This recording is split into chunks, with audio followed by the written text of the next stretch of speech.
muito bom dia a você que nos acompanha sempre aqui na telinha da SIC TV. O nosso Viver Bem está começando, trazendo mais um tema para você de casa. E olha, o tema de hoje, ele é o mais pedido e comentado aqui no Viver Bem, viu? São os bebês. Há um mês, no dia 17 de fevereiro, nós exibimos a primeira parte do programa Tudo sobre o Bebê. E ainda ficaram muitas dúvidas para serem esclarecidas sobre este universo encantador e, ao mesmo tempo, misterioso. Afinal, um filho não vem com um manual de instruções, é novidade para alguns, cada filho traz aí novas experiências. E quem volta ao nosso programa, então, para falar e esclarecer todas as dúvidas das mamães, dos papais, é o pediatra Walter Hitzky. O nosso médico está aqui já mais uma vez. Bom dia, doutor. Nata. Mais uma vez aqui no nosso programa, porque os papais pediram um retorno, viu, doutor? Que bom, né? O universo, ele é muito misterioso dos bebês, né? Com certeza. Principalmente para a mãe em primeira viagem, né? Aproveitando, então, que o senhor falou da mãe de primeira viagem, antes da gente começar a esclarecer algumas dúvidas, responder questionamentos, nós vamos assistir a matéria da mamãe Caroline. Ela que é mãe de primeira viagem e teve aí uma experiência inovadora.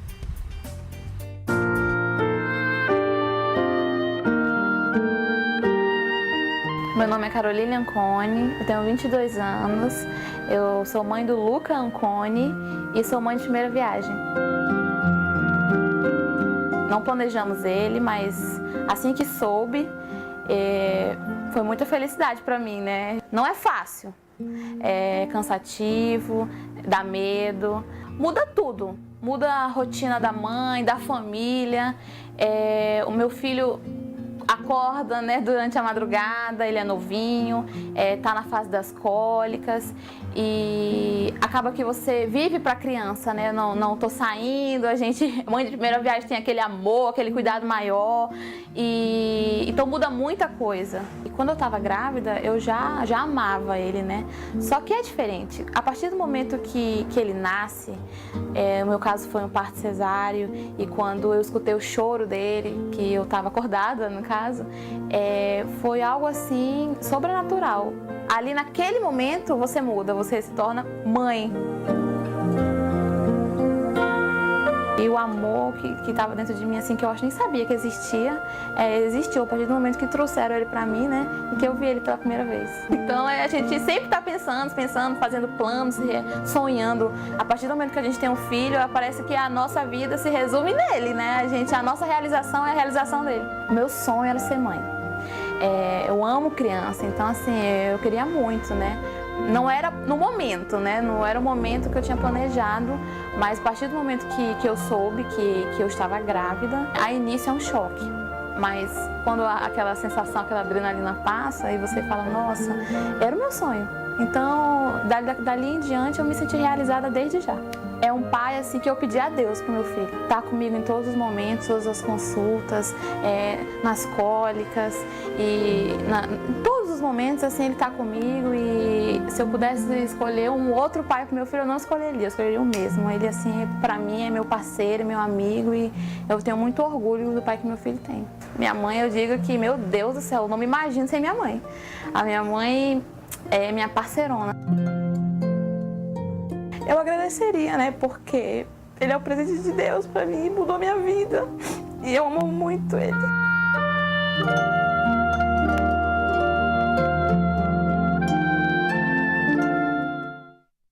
Que lindo, né, ver que ela está passando por essa experiência, recebendo o apoio de toda a família, o apoio do parceiro, o apoio da mãe, para passar por esse momento que ele é difícil, mas é de muito amor, né, doutor? É muito amor e, como eu disse, a primeira viagem tem toda aquela ansiedade, aquela expectativa de um novo serzinho chegando na sua casa.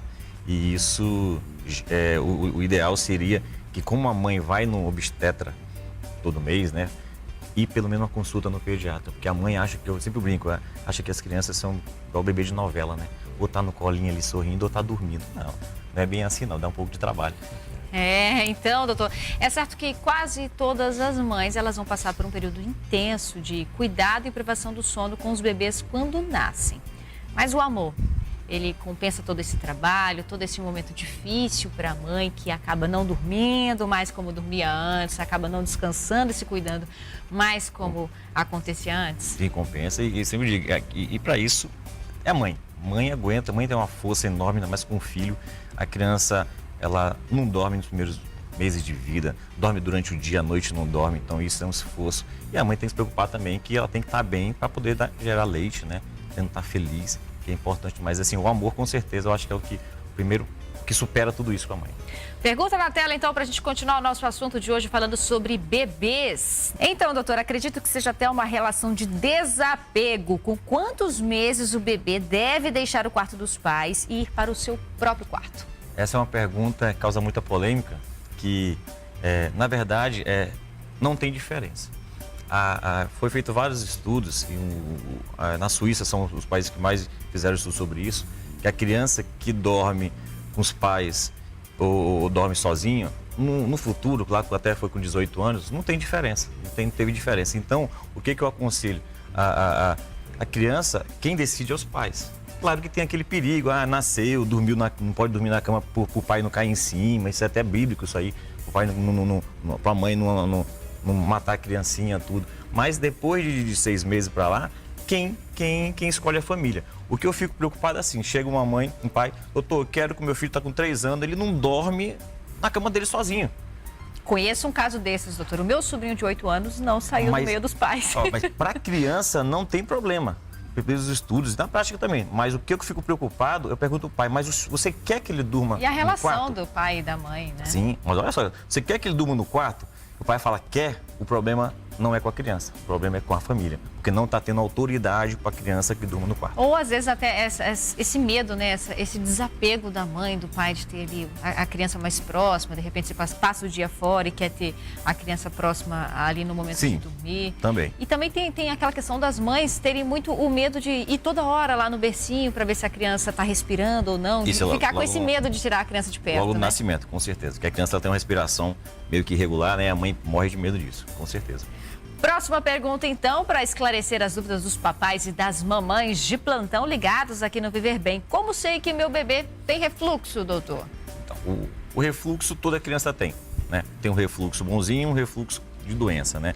A gente tem que estar atento sempre ao refluxo de doença. A criança aquele refluxo grave, que é o patológico, a criança deita, começa a não dormir, se mexer, começa a vomitar muito, ou com o tempo começa a não querer mamar, isso pode indicar um refluxo patológico, não um refluxo fisiológico, tá? Então o refluxo ele vai desencadear no futuro com perda de peso. Então o refluxo que vem golfando muito, a criança não dorme direito, ela fica totalmente o dia todo irritada e no final, chega na consulta, ele perde peso, isso é um refluxo que tem que ser tratado.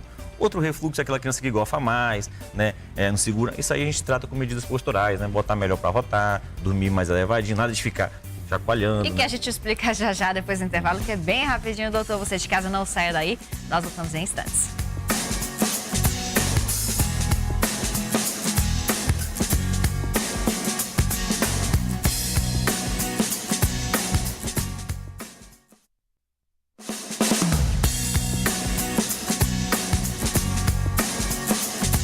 Já estamos de volta falando do universo dos bebês com o pediatra Walter Hitz, que estávamos conversando aqui um pouquinho nos bastidores. E uma das principais dúvidas, um dos principais momentos mais difíceis para o papai e a mamãe sempre são o sono da criança e da família, né, doutor? Com certeza. Então, vamos aproveitar esse gancho, doutor? Vamos ali no nosso plasma para a gente continuar respondendo aos questionamentos, porque há uma dúvida aqui em relação ao fato da criança dormir bem durante o dia e passar a noite acordada chorando.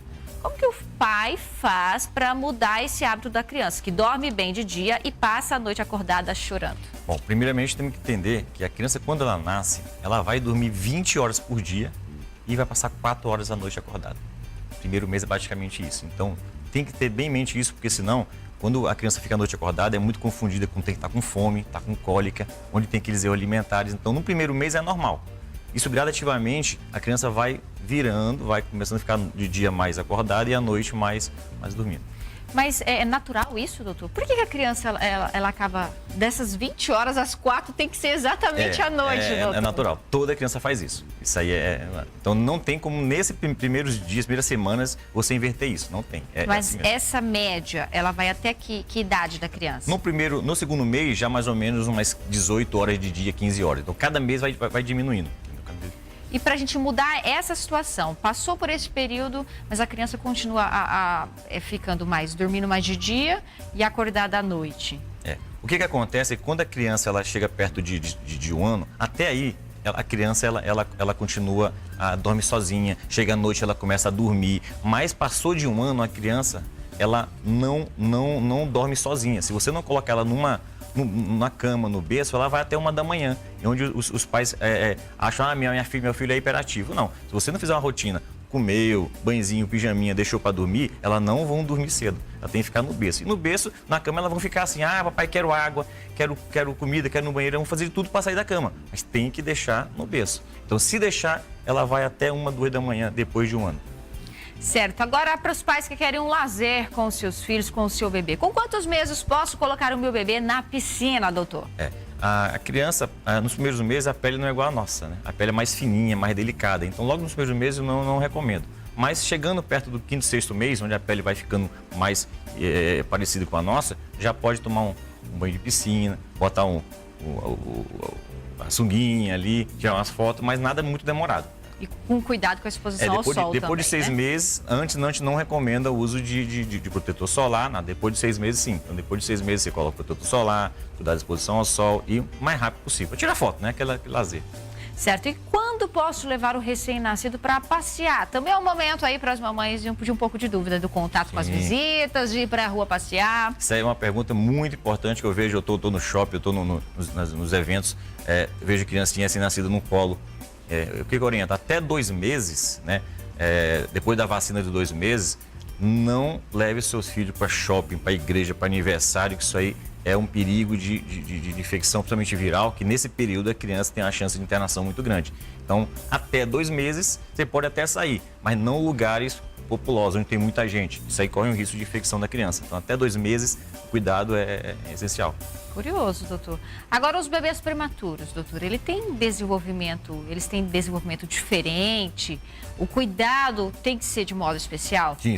Primeiro, a gente tem que ter em mente que todo bebê prematuro não é igual. Existe aquele prematuro lá, limite, lá em cima, que nasceu com 36 semanas e 7 dias, 6 dias já é prematuro. 37 semanas não é prematuro. Então, a criança que nasce com 36 semanas, ela vai ter um desenvolvimento tranquilo, né? O peso igual ao bebê a termo. Agora, a criança que é o prematuro, extremo baixo peso, aquela menor que 1 quilo, essa tem que ter um acompanhamento. Tem que ter todo mês no consultório acompanhamento de peso. Importantíssimo essa criança ganhar muito peso no início. Ver a cabecinha, como é que vai desenvolver. Então, essa criança que prematuro com muito baixo peso, ela tem que ter um acompanhamento fiel no pediatra para evitar qualquer problemas futuros, com certeza. Soluços, doutor. Como faço para o bebê parar de soluçar? O soluço, ainda assim, é o que a gente falou antes, é o refluxo, né? Tá soluçando porque tem refluxo. Tá com frio porque altera o mecanismo no esôfago lá que vai fazer a criança ter mais refluxo. Então, o soluço, geralmente, quando tá no peito, o que eu oriento? Coloca no peito. Ele melhora. Não tem uma posição para melhorar o soluço. Se você deixar a criança lá, vai demorar meia hora, 1 hora soluçando. Então, tá soluçando, coloca no peito que o soluço vai desaparecer rapidamente. Meu filho tem 6 meses e só dorme no colo, doutor. O que faço para fazer ele dormir sozinho? Qual que é a melhor maneira? Essa é uma pergunta também muito que acontece muito. A criança, tudo que a gente faz com a criança, que a criança está acostumada a fazer, nós somos os culpados. Assim, nós. Então, eu já ia perguntar se a culpa era do pai. Nós, né? Se a criança dorme no colo, é porque foi acostumada a dormir no colo. Então, como é que eu faço para dormir na cama, doutor?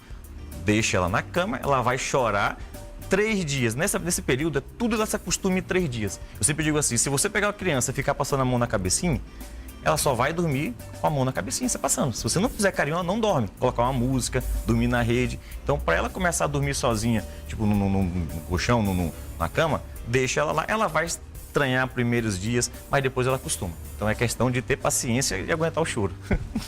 Certo, doutor Walter, explica pra gente. Se a criança ela tem mais de 6 meses, não aceita a comida de jeito nenhum, nem papinha salgada, papinha doce, o que o pai deve fazer E para evitar até que a criança perca peso. É importante assim, antes de responder essa pergunta, que toda criança come.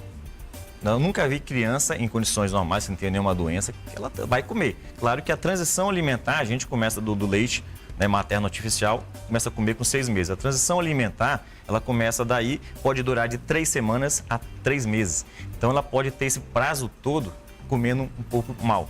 Então, o que tem que fazer? Não adianta, tem que ter orientação médica, porque o que a mãe faz? A mãe vai colocar comidinha na criança, ela não come, ela desiste e dá o leite.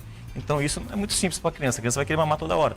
Então realmente tem que ter uma orientação para a gente falar, mãe, calma, espera mais um pouquinho, espera uma horinha. Quanto tempo seu filho ficou sem amamentar antes para deixar ele com fome? Então realmente tem que pegar na criança, tem que insistir e entender que isso pode demorar ainda uns meses. São dúvidas que o Dr. Walter está habituado a escutar no consultório e que os papais acabam se perguntando sempre, né? Detalhes, mais informações, mais esclarecimentos sobre os bebês daqui a pouquinho depois do intervalo, que é bem rápido.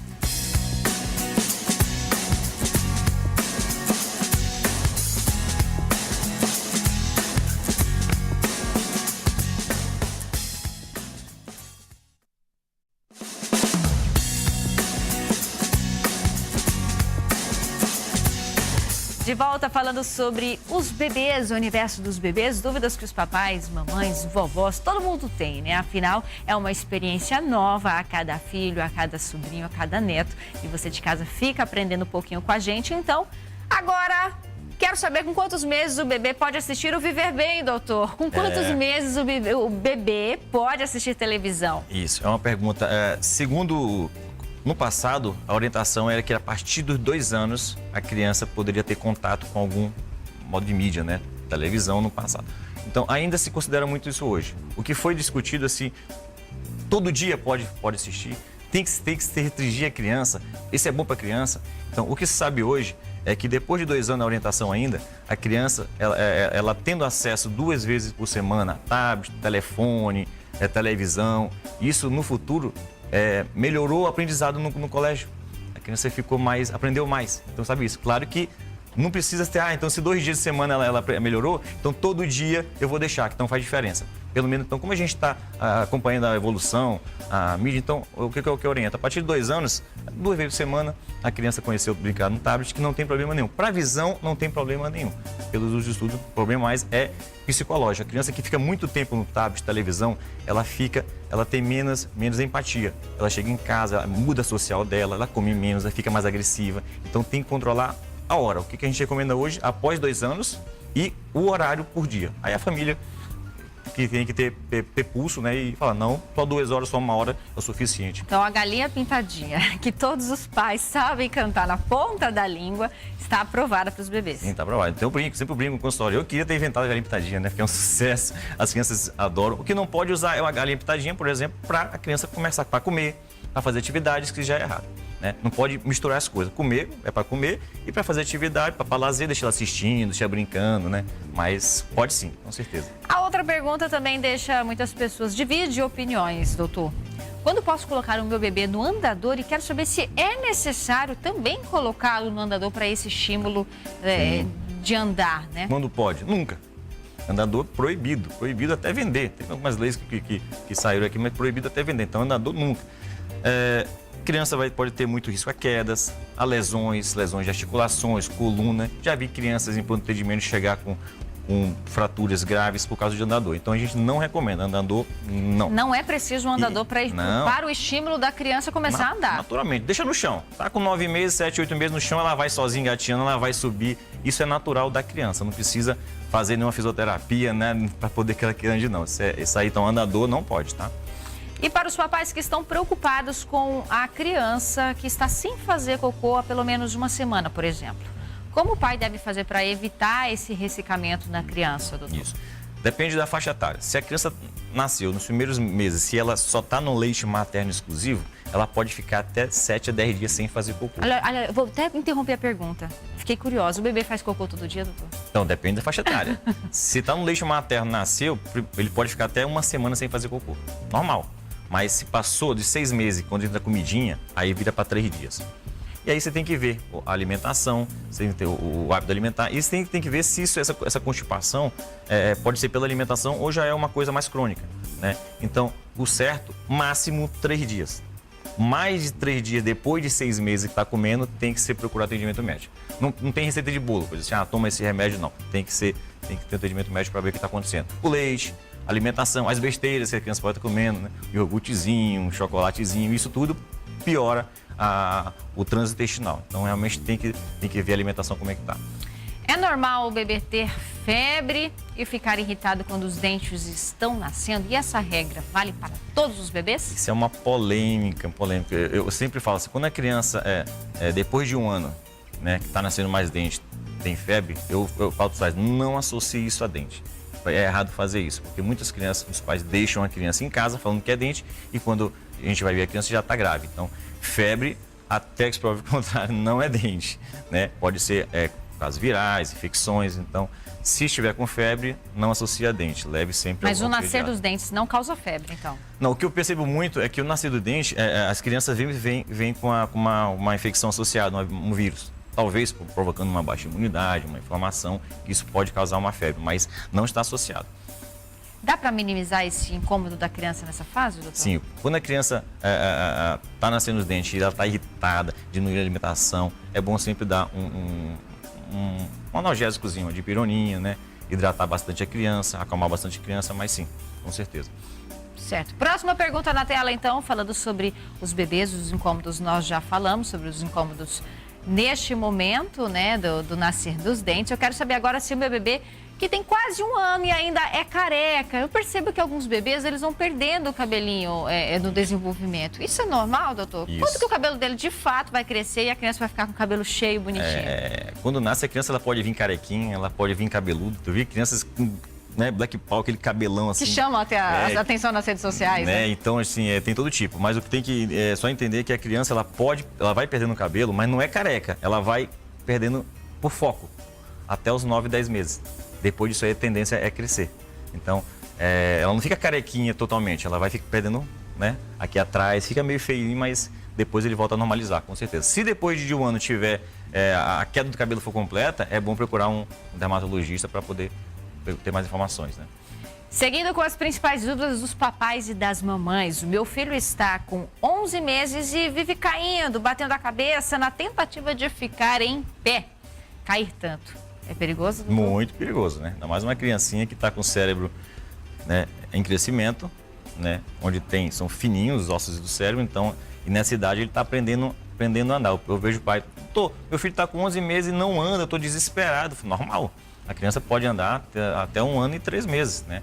Então, quando ela está começando a andar, os pais que têm que ter mais cuidado, ficar acompanhando o andar do filho, porque cair tanto é muito perigoso. Eu digo, às vezes a criança cai de uma altura grande, né, alta, e não acontece nada. Às vezes ela tropeça e fratura a cabeça, lesão no cérebro, então evitar ao máximo cair. E se cair, tiver alguma lesãozinha, procurar sempre o médico para ver se não teve lesão, né, a nível de cérebro, né? Com certeza. Muito legal. A gente agradece a sua participação, viu, doutor Walter? Porque existem muitas dúvidas ainda, com toda certeza teremos uma nova oportunidade aqui do Viver Bem, afinal, é uma solicitação dos papais e das mamães e eu agradeço. Certeza. Muito obrigado, agradeço também, muito obrigado pelo convite também. Olha, se você quiser aproveitar e fazer a sua pergunta, acesse a nossa página no Facebook, programa Viver Bem. Sábado que vem nosso encontro está marcado, lembrando que o nosso programa está com reprise aos domingos às 9 da manhã. Eu espero vocês até o próximo encontro. Tchau!